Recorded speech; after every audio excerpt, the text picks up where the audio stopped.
The structure and interpretation of computer programs, bite size. 1.2.5 Greatest Common Divisors.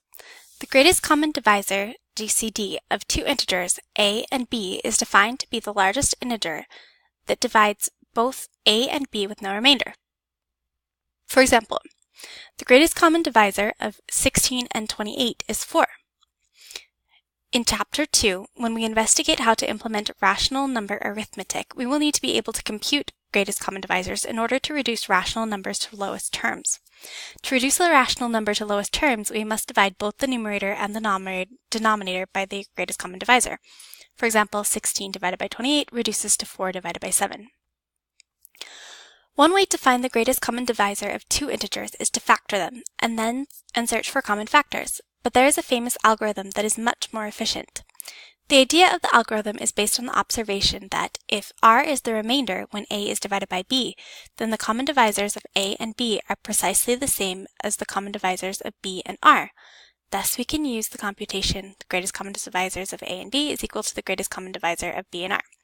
To successfully reduce the problem of computing greatest common dividers to the problem of computing the greatest common divisor of smaller and smaller pairs of integers. For example, the greatest common divisor of 20 and 40 is equal to the greatest common divisor of 40 and 6, 6 and 4, 4 and 2, 2 and 0, 2. This reduces the greatest common divisor of 40 to the greatest common divisor of 2 and 0, which is 2. It's possible to show that starting with any two positive integers and performing the repeated reductions will always eventually produce a pair where the second number is 0, the greatest common divisor of the other number in the pair. This method for computing the greatest common divisor is known as Euclid's algorithm. It is easy to express Euclid's algorithm as a procedure. Define the greatest common divisors of a and b, GCD. Define the procedure GCD that takes inputs a and b. To b, if b is equal to 0, return a.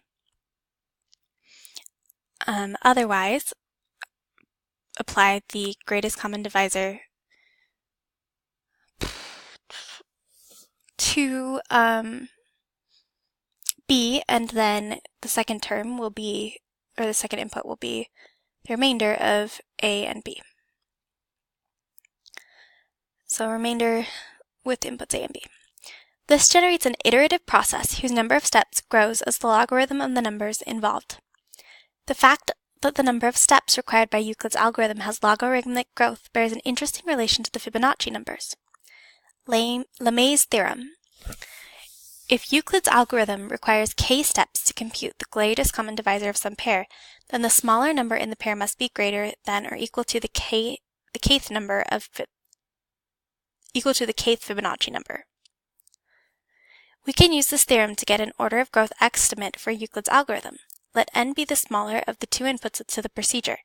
If the process takes k steps, then we must have n is greater than or equal to fib of k, which is approximately equal to that symbol raised to the k divided by the square root of 5. Therefore, the number of steps k grows as the logarithm to the base of that symbol of n.